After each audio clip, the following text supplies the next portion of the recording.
Hi, I'm actor Ian Champion, and welcome to History of Horror Cinema, my personal podcast tour of the good, bad, and the ugly of horror movie history. If you like what you hear, please don't forget to hit subscribe.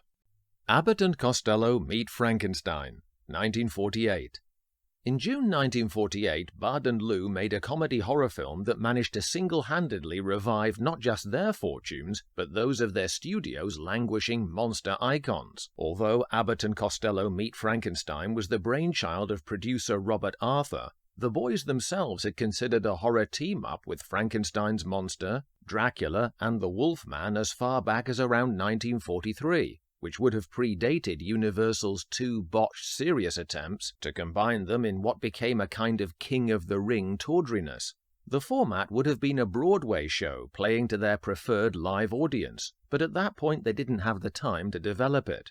By 1948, Universal had already shelved its creature features, and Abbott and Costello were similarly finding their usual comedy vehicles were running out of steam. Arthur pondered how to refresh their brand with his writers, when it struck him that they could have the duo tangle with Frankenstein's monster. Gradually, the team of John Grant, Frederick Rinaldo, and Robert Lees all chipped in ideas. One plot motive could be that the huge behemoth had now grown too dangerously intelligent to serve an evil master. And who better to provide a more suitably backward brain than Lou's dim-bulb comedic character? Perhaps the leathery-winged Dracula could be flown in as owner of the body, and the Wolfman, with his soulful, tortured alter ego, could warn them of impending danger. It all fitted, and the beauty of it was that Universal still owned the copyright on all these former cash cows. Initially, the script was not to Abbott and Costello's liking. Lou in particular didn't find it funny enough.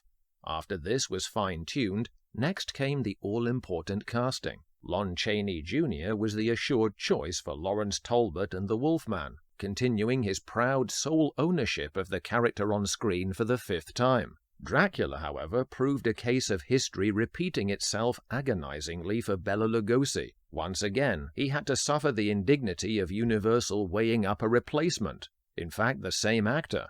Back in 1931, despite originating the role on Broadway, Lugosi had to wait while the studio pondered Ian Keith for the movie version. Such was Lugosi's evident desperation that this sadly established a weak bargaining position from which his career choices never recovered. To be fair to Universal, by 1948 the Hungarian horror star was a long-in-the-fang 66 years old, but his association with the role was firm in audiences' minds, even after just the 1931 Dracula film, due to regular money-spinning theatrical tours of it over the years. For the part of the monster, there was no way Karloff would agree to return to the part. He had already retired from the role after 3 physically tortuous incarnations, although he did agree to help publicize the new movie. Instead, the safe option was to reuse Glenn Strange, who had already played the part in the last 2 sequels, House of Frankenstein and House of Dracula, albeit crowbarred into brief, rushed cameos literally bringing the house down. As a former prolific Western actor, Strange had in fact worked with Bud and Lou the previous year, in their Ota, the Wistful Widow of Wagon Gap. It was makeup supremo Jack Pierce who had spotted Strange's physical potential for the monster, whilst applying scarring to him for a Western. More than his 6'6" height, he possessed a facial bone structure that Pierce thought ideal for the creature. Sadly, Abbott and Costello Meet Frankenstein would not benefit from Pierce's pioneering talent. He was unceremoniously dropped from Universal after 20 years to make way for Bud Westmore of the famed Westmore makeup family dynasty. The studio felt that Pierce's painstaking prosthetics, groundbreaking in the 30s though they were now deemed too costly and time-consuming for their future productions. Westmore would in turn be a pioneer in their use of foam rubber, which, in the case of the monster's head construction, reduced the application time from 4 hours or more to roughly 1.5. Whilst this obviously suited actors like Strange needing detailed work, one disadvantage was the discomfort caused by rubber's inability to absorb collected sweat under the strong lights, something that Pierce's cotton and collodion materials could achieve. Off-screen conflicts aside, the actual filming of Meet Frankenstein was a merry affair by all accounts. Abbott and Costello had established a good relationship by now with director Charles Barton, and pranks aplenty were encouraged to keep the required energy levels up amongst cast and crew. The set even had its own residential professional clown, Bobby Barber, on hand to cause mayhem with pies, squirted soda siphons, etc. The documentary, Abbott and Costello Meet the Monsters, features him in some priceless outtakes, including one where Lugosi makes one of his grand entrances down a staircase, not realizing that a black-shrouded barber follows mischievously behind him, waiting to blow the take.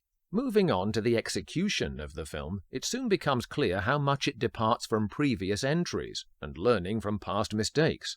There's a knowing shift in style catering toward the younger audiences that Abbott and Costello brought with them. The opening credits depict cartoon versions of the monsters pursuing frightened skeletons of our heroes. The morphing of Dracula between bat and vampire is rendered as confident and deliberate animation, instead of looking like the lazy spot effect fill-ins of before. The pace is bright, and the gags played fast and loose with plenty of great one-liners. And tonally, there's a pleasing balance between the boys' familiar shtick and performances by the horror stars, gauged for a surprisingly serious edge to bounce the gags off. Having Chaney's lugubrious lycanthrope on board immediately grounds the plot. Never an actor hired to radiate unconfined joy, he opens the film already with a grim agenda. From London, Lawrence Talbot calls a railway office in Florida to impress on them that on no account must 2 huge crates be delivered to their destination, a wax museum called the MacDougall House of Horrors. He knows they contain the bodies of Lugosi's Dracula and Strange's Frankenstein monster.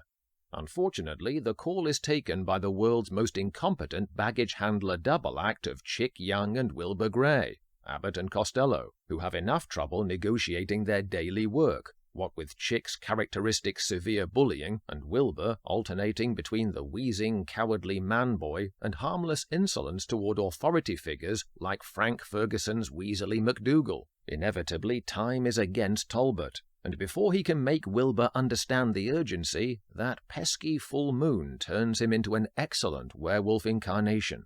Lou's lovable persona is so ingrained by now that it doesn't seem totally inconceivable that he becomes quite the unwitting ladies' man. On the one hand, there is the darkly sexy Dr. Sandra Mornay, Lenore Aubert, who would also apply her Slovenian charm to the team's next outing with Boris Karloff. She secretly covets his low-wattage brain for her transplant work with Lugosi upon Strange. Later, he will easily be suckered by another self-serving professional, Joan Raymond, Jane Randolph, an undercover insurance investigator. Val Lewton fans will recognize Randolph from tangling with aggressive female felines twice in the Cat People films. MacDougall insists on the bungling Wilbur and Chick personally delivering the precious cargo to his museum's basement, which sets up the fraidy cat Wilbur exasperating Chick in one of the duo's most famous recycled routines, the moving candle, which we discussed in my previous podcast, 1941's Hold That Ghost. Here, instead of a phantom-powered candlestick, what moves it is Lugosi's silent uprising from the wooden crate, as Wilbur quakingly reads from the Dracula legendary. "Oh, Chick!"